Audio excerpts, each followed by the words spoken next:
Ô các bạn ơi, các bạn có thấy tiếng của ai khóc không nhỉ? À, thì ra là búp bê. Búp bê ơi, hai em có chuyện gì vậy? Chị ơi, sắp tới là có một buổi dạ tiệc mà em chưa có váy để đẹp để mặc, tóc em cũng chưa làm được nên buồn lắm.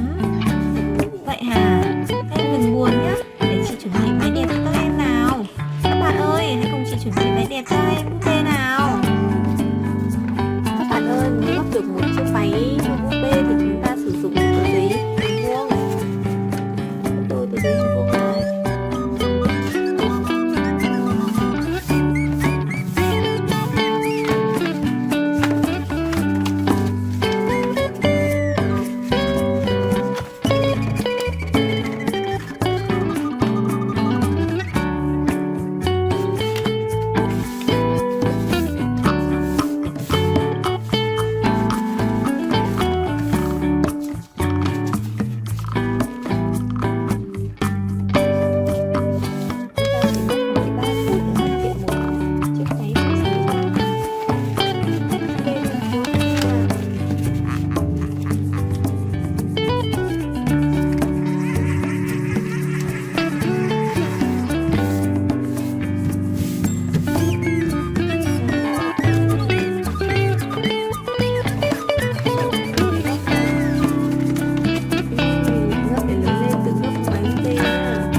Bánh hả?